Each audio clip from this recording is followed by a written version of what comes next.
e é meu convidado neste Jornal das 19, Rui Santos, empresário, autor deste livro.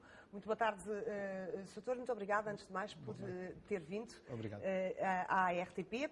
A sua história de vida, o seu percurso começa aos 14 anos como fotógrafo. Atravessa o deserto, se posso dizer. Depois, mais tarde, licencia-se, forma-se neste momento, dirige uma das empresas de maior sucesso de tecnologias em Angola. O que é que leva um empresário a escrever-se um livro que nos faz pensar de uma outra forma sobre a crise mundial? Bom, essencialmente porque tudo o que eu faço, todas as reflexões que estão no livro, são fruto de um trabalho que tem 10, 12 anos, mais ou menos. Fui consolidando o livro e a forma atual tem cerca de 4. Portanto, foi quando acontece a crise internacional de 2008, eu digo, bom, tudo aquilo que eu penso ou pensava sobre o assunto parece que de facto é verdade.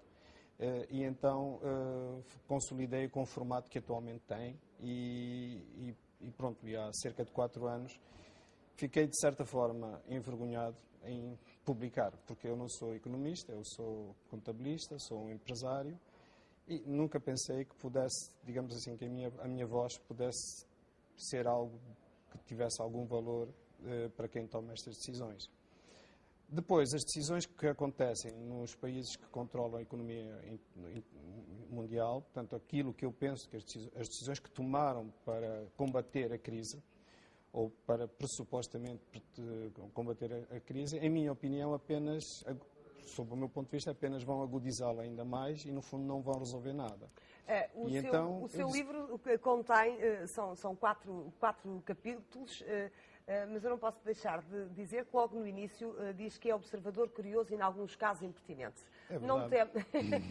Não tem receio de que a sua opinião neste livro incomode algumas esferas? Não, receio não. Tenho 56 anos, portanto, não receio não.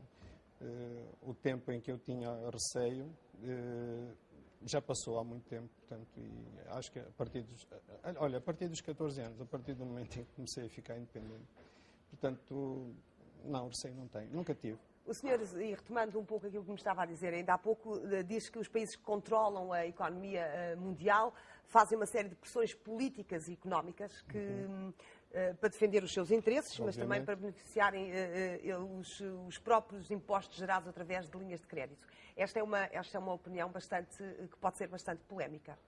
Sim, eu não tenho nada contra linhas de crédito, nem tenho nada contra os países tentarem vender os seus pacotes económicos a países como Angola. Não tenho absolutamente nada. Sim, porque este seu livro também se baseia muito com a realidade angolana, certo? Não, eu procurei ser um pouquinho... Ou fazer uma ponte. Uma ponte, mas de facto, como estou em Angola e portanto, toda a minha vida foi lá, portanto, obviamente, não posso dissociar-me dessa realidade. Agora, as linhas de crédito são um favor, entre aspas, muito caro. Portanto, que não... Angola no livro explico como é que se chegam a esses valores e que distorcem as condições de livre concorrência. Olha, a ASAI há pouco na notícia anterior falava sobre livre concorrência. Pois, as linhas de crédito distorcem as condições de livre concorrência em países como Angola e, sob o meu ponto de vista, em nada beneficiam países como Angola, porque paga-se muito mais caro, fica-se com uma dependência tecnológica, distorcem-se as realidades sociais, porque a quantidade de pessoas que vão ao abrigo das linhas de crédito para esses países, pagas com valores extremamente altos, distorcem as realidades sociais dos restaurantes, dos hotéis. E depois há a questão dos impostos também. Os impostos são pagos no país de origem, portanto, não beneficiam, como são empresas que prestam serviços e fornecimentos que não são residentes fiscais angolanos. Portanto, esses impostos são pagos nos países de origem, não são pagos em Angola, onde o negócio de facto é gerado. Portanto, é nesse sentido que diz que isto é um favor que custa caro. É que custa caro em todos os aspectos, socialmente, em condições de livre concorrência e financeiramente. E até nos impostos. No capítulo 4 do seu livro também diz que tem o título A Solução Necessária termina dizendo que um governo mundial talvez não fosse Essa é a parte utópica do livro.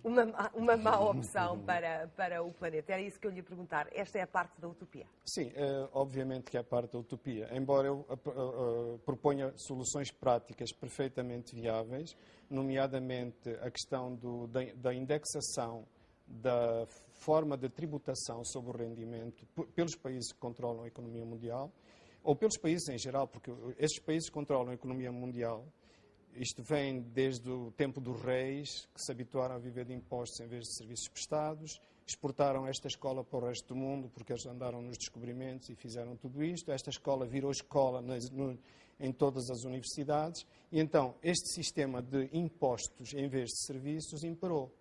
Então, e o imposto é monetarizado pura e simplesmente em dinheiro, em cash, e não premia o esforço da capacidade empregadora, tampouco premia o esforço na obtenção do lucro.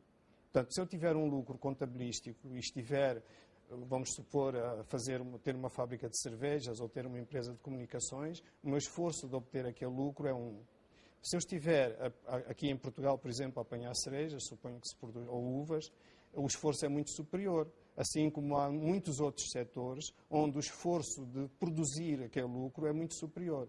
Os sistemas fiscais das economias que controlam o mundo, aliás, os governos todos, de facto, olham para o valor monetário da coisa, quando devia ser premiado o esforço na obtenção desse lucro, não pensar só no lucro, no valor monetário da contabilidade.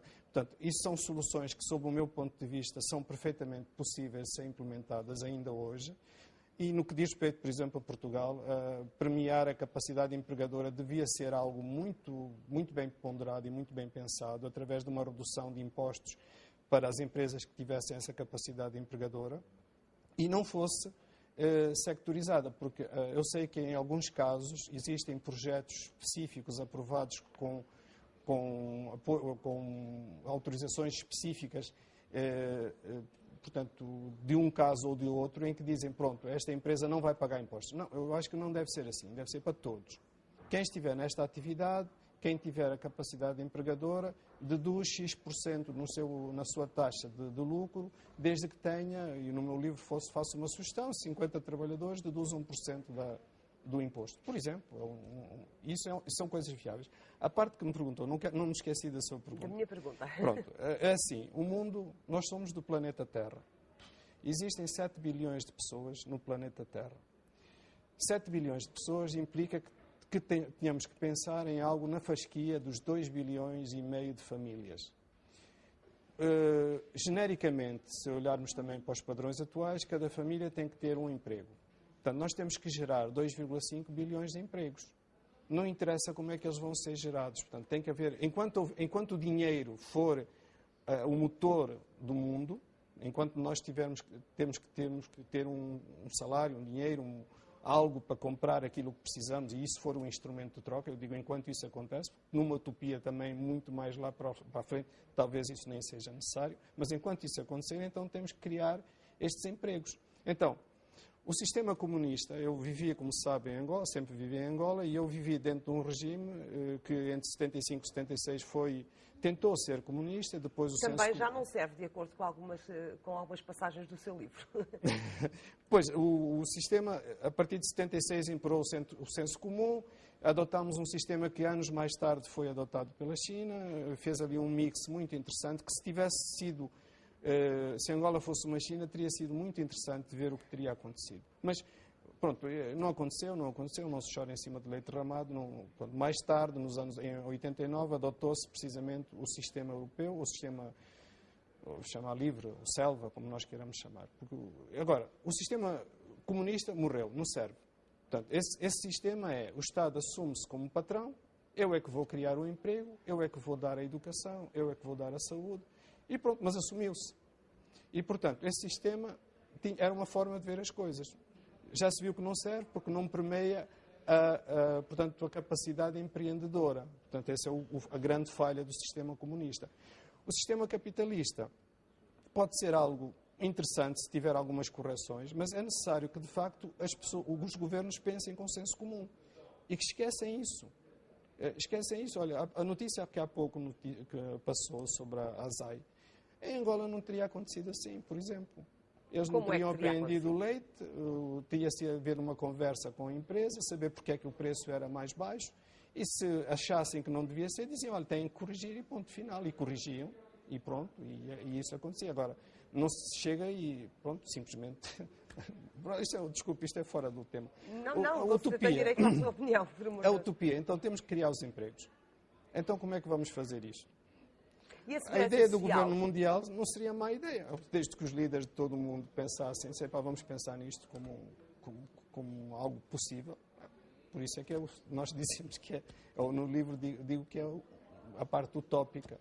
A parte utópica tem essa parte e a parte dos serviços também. Muito bem. Rui Santos, que contributo é que esta sua reflexão, esta sua análise pode ter para Angola, por exemplo? Eu espero que quem toma as decisões leia e que pense que são positivas e que podem ser implementadas, porque nós estamos Se reparou, no meu livro classifico os países como dois tipos. Os países que têm uma riqueza que, pela sua natureza, podem propiciar à sua população de forma mais fácil determinadas benesses que podem até ser gratuitas, e o caso de Angola é, felizmente, um desses casos. Portanto, tem uma riqueza muito grande que é o petróleo, e também tem outras, mas quer dizer, o petróleo é uma base muito interessante. Portanto, Angola não é, se quiser, pode adotar uma política fiscal muito boa para toda a gente, que incentive a capacidade empregadora, que incentive a produção em setores que atualmente todo o mundo ignora, porque é difícil produzir dinheiro ali. Portanto, Angola pode pensar. Eu espero que quem tome decisões leia, pelo menos, e que considere a hipótese de que seja algo útil para tomar decisões. Eu, em determinada altura, que agora não lhe vou saber precisar em que capítulo foi, do seu livro também vi que falava do poder instituído e das mudanças que são precisas, que é preciso fazer, mas a sua principal preocupação, quando fala nisso, é de facto o emprego. É o emprego. Se reparar, os problemas que estão a acontecer ou que aconteceram na Tunísia, sabe como é que começou a bronca na Tunísia? Um pobre de Cristo tinha as suas maçãs ou toranjas ou o que quer que seja, e a polícia chegou ali e apreendeu porque estava ilegal. E ele foi para a frente da polícia e imolou-se em fogo. E foi assim que começou todo aquele processo. Isso tem a ver com a falta de emprego. Portanto, as pessoas, a juventude deixou de ter esperança. Olha para o lado, manda currículos, só consegue empregos com salários mínimos, quando os consegue. Deixa de haver esperança. Eu tenho familiares aqui em Portugal e as dificuldades que têm são, de facto, muito grandes. E, portanto, e Angola, é fundamental... Como é que vê esta realidade em Angola? Em Angola, a capacidade... Nós estamos a falar se calhar, de uma situação que está instituída em que há muitos com muito e muitos com pouco. Ou alguns com muito e muitos com pouco. E depois há a questão, a eterna questão, que já não serei com certeza a primeira pessoa a falar, aliás não estou a falar de causa própria, estou a falar do que é do domínio público, que a ostentação muitas vezes também consegue provocar reações nas classes mais desfavorecidas.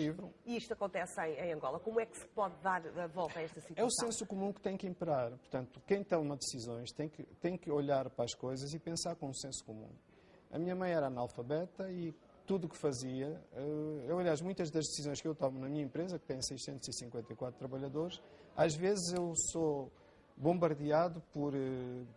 pareceres, para opiniões dos advogados, dos engenheiros e tal. E eu, às vezes, sou obrigado a fazer um reset e dizer, calma aí, como é que a minha mãe, que é analfabeta, resolveria isto se tivesse esta informação? Bom, e depois pondero essa posição. Portanto, o que se passa, Angola não é diferente dos outros países do mundo, em que há abusos e excessos por algumas pessoas que...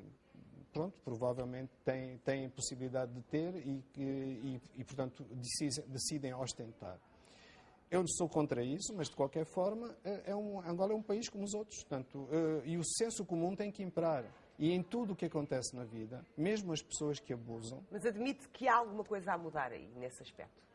Eu acredito que sim. Aliás, se reparou, se tem seguido Angola, as decisões todas nos últimos 6 anos que têm sido feitas pelo governo são muitas decisões no sentido de tentar corrigir uma série de coisas que estavam mal. Mas uma das coisas, por exemplo, que estava mal em Angola eram os salários da função pública, que eram salários muito baixos. Obviamente que, corrigindo os salários da função pública, há todo um conjunto de outras coisas que automaticamente se corrigem, que nem é preciso fazer nada, que automaticamente se corrigem. E isso foi feito, e está a ser feito, e cada vez melhor. E a função pública, neste momento, em Angola, felizmente, devido à quantidade de projetos que estão a ser feitos, tem cada vez mais capacidade empregadora e estão a empregar muita gente. Isso vê-se, se seguir o Jornal de Angola pelas listas dos candidatos, outro aspecto que existe é os candidatos são publicados, vão ao concurso, passam e depois são admitidos. Portanto, é todo um processo de mudança. Agora, não esqueça que Angola passou por um processo de guerra muito violento, sobretudo a partir de 92. E que lentamente vai dando passos no sentido de melhorar-se. A guerra de 92 até 2000, portanto, aquele pedaço foi extremamente violento. Foram 3 gerações, ou pelo menos 2 gerações, que pararam ali. Porque o que aconteceu no período da suposta paz foi violentíssimo. Portanto, não se pode estalar os dedos e exigir que as coisas mudem. Portanto, penso eu que sim, Angola tem que mudar, há muitas coisas, e eu acredito que o senso comum vai imperar e que em muitas circunstâncias, muitas coisas vão ser corrigidas. Muito bem. Dr. Rui, já para terminarmos, Dr. Rui Santos, para terminarmos, como é que vê as relações atuais entre Portugal e Angola? Fora do livro. Fora do livro. Eu acho que são muito boas. Acho que Portugal é um parceiro por excelência de Angola. A mesma língua, os mesmos hábitos, os mesmos costumes. Os empresários portugueses são muito bons, são trabalhadores muito bons. Os trabalhadores portugueses são também trabalhadores muito bons. Posso dizer que eu falo com muitos empresários portugueses.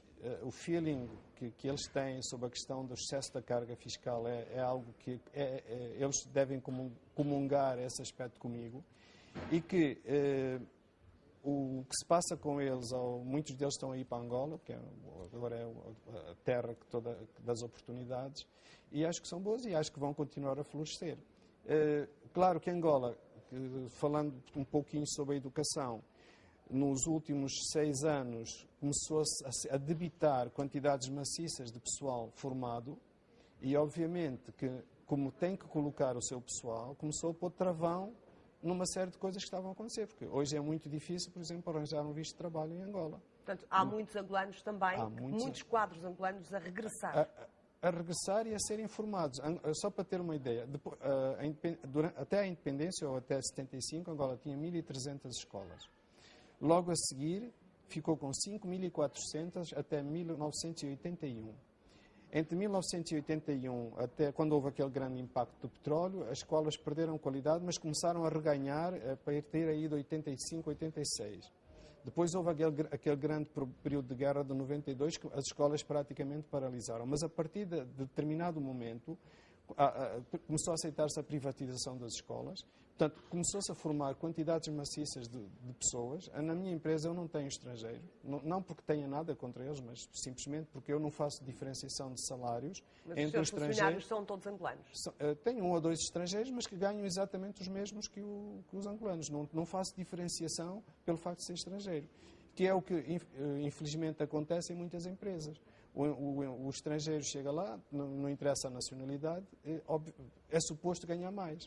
Ora, eu não faço essa diferenciação e nem sequer considero que seja justa, porque o estrangeiro acaba por ter quer casa, quer carro, quer dizer, quer salário elevado e quer ainda as despesas pagas. Portanto, tudo isto também condiciona depois uma série de outras opiniões que também por acaso estão no seu livro, mas livro. Não estando a falar dele agora. As relações são boas, a cooperação, Portugal perdeu uma oportunidade soberana de poder ficar numa posição muito mais interessante quando, no fundo, o processo negocial que Angola incitou com a China. Portanto, foi um processo que, no fundo, foi por recusa de Portugal ou da Comunidade Europeia em perseguir, pronto, melhorar as condições de financiamento, e aí sim, nesse estágio, eram importantes. E, portanto, Angola arranjou parceiros no outro lado e agora tem que correr atrás de prejuízo. Mas acho que as relações são boas e têm a possibilidade de ser melhores. Vai ser muito mais difícil empresas estabelecerem-se em Angola, vai ser muito mais difícil estrangeiros portugueses estabelecerem-se em Angola com contratos de trabalho, porque as nossas escolas estão a debitar cada vez mais engenheiros, cada vez mais pessoal especializado, e é óbvio, como em qualquer país, que Angola protege esses quadros. Portanto, acredito que isso vai acontecer. Muito bem. Dr.